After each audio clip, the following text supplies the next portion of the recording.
भाषा और खतियान के मुद्दे पर सिल्ली के पूर्व विधायक अमित महतो और उनकी पत्नी एवं पूर्व विधायक सीमा महतो ने झामुमो का दामन छोड़ दिया है। दरअसल 1 महीने पहले ही अमित महतो ने साफ कर दिया था कि अगर खतियान आधारित नियोजन नीति स्थानीय नीति नहीं बनती है तो वो पार्टी को अलविदा कह देंगे।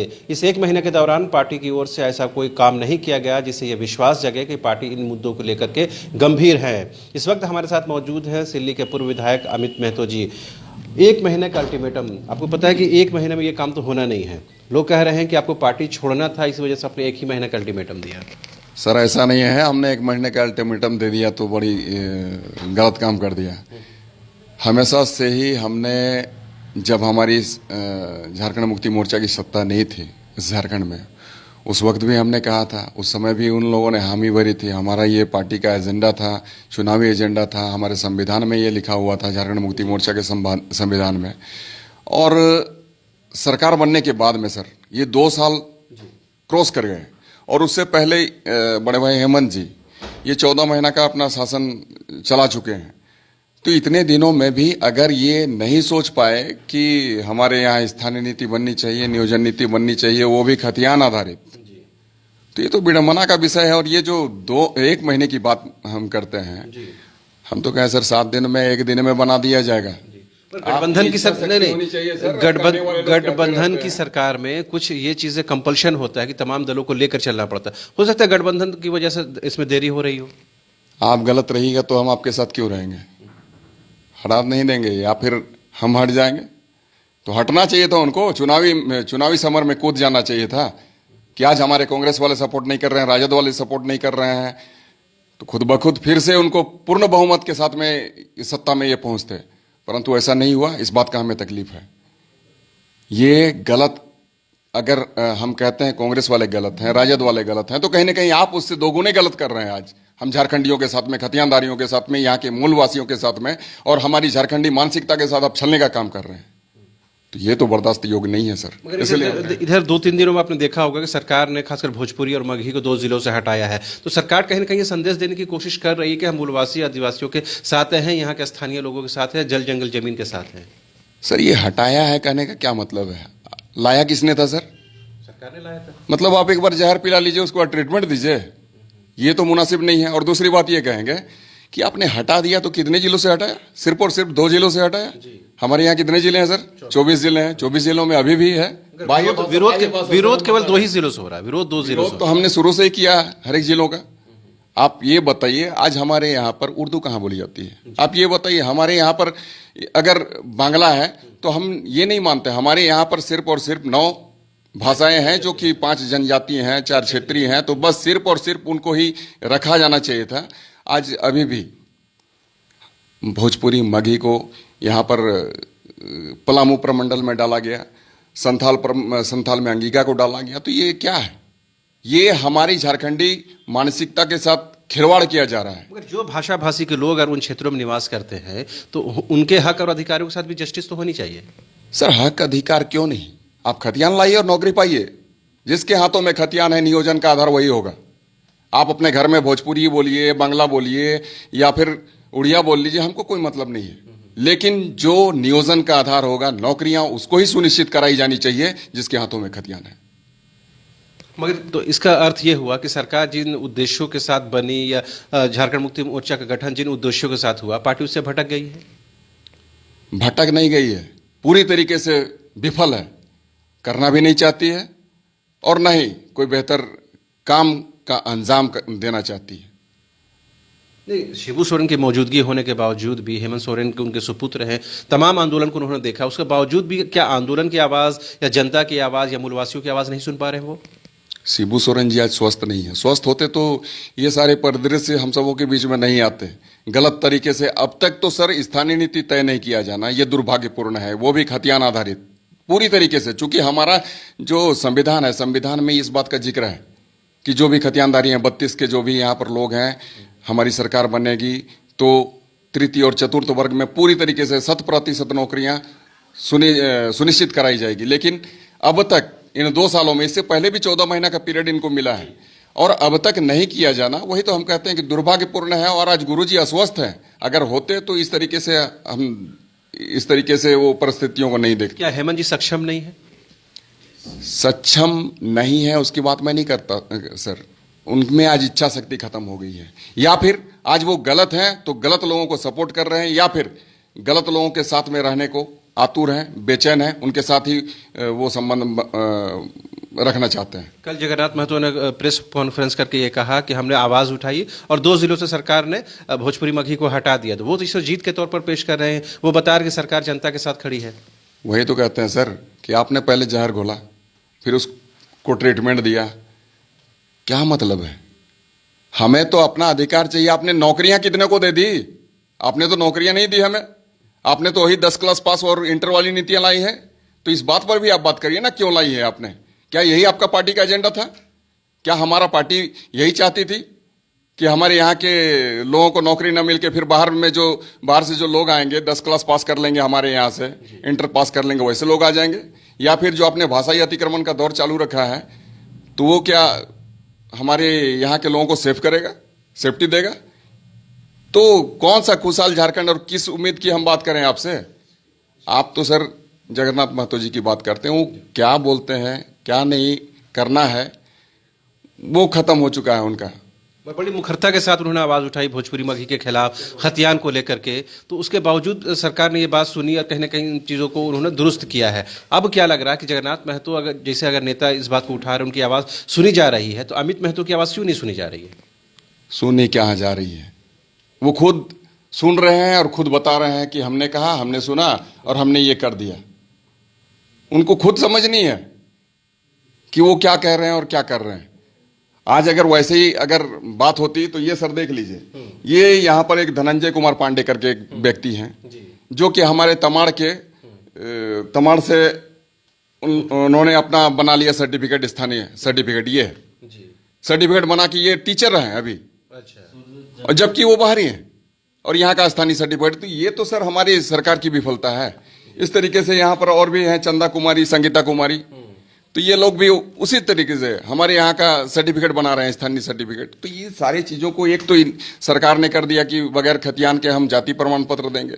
तो ये सब कहीं ना कहीं सर बाहर के लोगों को आमंत्रण का एक साजिश है, आमंत्रण देने की एक प्रयास रची जा रही है, की जा रही है। आप जिसे कह रहे हैं कि अगर सरकार ही इस बात को चाहती है, फिर हम किसी और दूसरे क्यों आरोप इल्ज़ाम डालेंगे? अगर सरकार ही ढुलमुल रवैया अपनाती है और उसका कोई डिसीजन जो है स्पष्ट नहीं है, तो सीधे सीधे इसके लिए सरकार जिम्मेदार है, सोरेन की सरकार जिम्मेदार है। बिल्कुल सरकार जिम्मेदार है, और हमने तो इस बात को लेकर कहा भी, परंतु ऐसा नहीं हुआ। ये हमारी बदकिस्मती का है कि हमारी बातों को अनसुनी कर रहे हैं। ये तो खैर मेरी ही नहीं कहेंगे सर, ये जो झारखंडी जितनी भी है, तमाम आवाम के साथ में, झारखंड की तमाम जनता के साथ में, जो भी हमारे यहाँ खतियानदारी हैं, जो यहाँ के मूलवासी हैं, जो यहाँ के आदिवासी हैं, उनके साथ में नाइंसाफ़ी कर रहे हैं। और इन सारी चीज़ों को सर अब हम लोग बैठे बिठाए देख नहीं सकते हैं। तो गुरुजी की एकदम जानकारी नहीं इन चीज़ों की, या उनके तक बात पहुंच नहीं पा रही है? हमने कहा सर गुरुजी अस्वस्थ हैं, और अस्वस्थ हैं, इतने अस्वस्थ हैं कि उन्हें कुछ पता नहीं। लोबिन हेमरन जी कहते हैं कि हमारे जो आज के नेता हैं वो भी गुरुजी हैं, सदन के नेता हेमंत सोरेन हैं, उनको हम अपना नेता नहीं मानते हैं। तो पार्टी के अंदर आप आवाज़ उठा रहे हैं, लोबिन हेमरन जी उठा रहे हैं, उनकी भाभी उठा रही हैं आवाज़, तो एक के बाद एक क्या पार्टी मतलब किस दिशा में जाती हुई दिख रही है? अब पार्टी कौन सी दिशा में जा रही है ये तो हमें पता नहीं सर, लेकिन हमारे झारखंड को जरूर इन लोगों ने गलत दिशा में और यहाँ के लोगों को भटकाने की कोशिश की जा रही है। लोग ऐसे एमसीसी नहीं बनते हैं और ऐसे अपराधी नहीं बन जाते हैं, ऐसे उग्रवादी नहीं बन जाते हैं। गलत नीतियाँ आप जब तक यहाँ पर बनाते रहेंगे और बनाने की कोशिश करते रहेंगे, हमारे लोग ऐसे ही भटकते रहेंगे। अगर हमारी झारखंड की खुशहाली चाहते हैं तो ऐसे लोग जो सत्ता पर बैठे हैं आज, बड़े भाई हेमंत जी, वो बेहतर नीति बनाएं, खतियान आधारित स्थानीय नीति बनाएं, नियोजित उसी तरीके से खतियान के आधार पर नियोजित कराएं यहाँ पर लोगों को। जब तक हमारे यहाँ के लोगों को रोजगार नहीं देंगे आप, तो झारखंड का कल्याण होने को नहीं है। और जब तक आप सिर्फ और सिर्फ बाहरी लोगों को यहाँ पर बिठाने का प्रयास करते रहेंगे, तो कहीं ना कहीं आप दुर्गति यहाँ पर बनाना चाहते हैं, यहाँ के लोगों के साथ में खेलना चाहते हैं। एक महीने के दौरान कभी भी हेमंत जी से बात हुई या पार्टी के वरीय नेताओं से बातचीत हुई इस सिलसिले में? कभी बात नहीं हुई। उन्होंने संपर्क करने की कोशिश की, आपने कोशिश की? हम क्यों करें, हमने तो आपके माध्यम से संपर्क कर लिया। आप तो बड़े भाई कहते हैं, आप तो छोटे भाई के तौर पर कर सकते हैं। बिल्कुल बड़े भाई कहते हैं, अभी भी कहते हैं। लेकिन अब बड़े भाई कहना अलग चीज़ है। उनके कारनामे अगर गलत रहेंगे तो हम तो जरूर कहेंगे कि वो गलत कर रहे हैं। तो आज हम कहते हैं कि बड़े भाई हेमंत जी गलत हैं और गलत काम कर रहे हैं, और उनकी ये जो प्रक्रिया है, इस प्रक्रिया या फिर उनकी जो विचारधाराएं हैं, अपनी विचारधाराओं के साथ में वो झारखंडी हित के साथ नहीं खड़े हैं और झारखंड का कल्याण नहीं करने वाले हैं। पार्टी विचारधारा से भटक गई है। पार्टी विचारधारा से भटक गई है, और अभी के समय में ये जो उनकी जो नीतियां बनाई जा रही है, जो लाई जा रही है, जो परोसी जा रही है, वो झारखंडी के खिलाफ है। तो अमित महतो का अगला ठिकाना क्या है, मतलब जेएमएम के बाद कौन सा? जेएमएम के बाद कोई सा नहीं।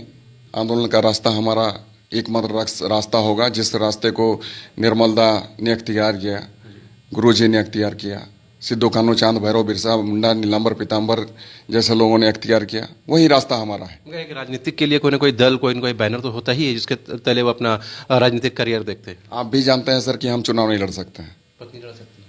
पद नहीं लड़ सकती है, अच्छी बात है, लेकिन अभी हम किसी भी पार्टी में जाना नहीं चाहते हैं। नहीं जाना, नहीं क्या, मैं जाऊंगा ही नहीं। आपको क्लियर करता हूं, पक्का मैं ना भाजपा जाने वाला हूं, नहीं आजसू जाने वाला हूं, नहीं कांग्रेस जाने वाला हूं, नहीं राजद जाने वाला हूं, और तमाम पार्टियां जो भी हैं। जेएमएम वापसी भी मुमकिन नहीं, कभी नहीं।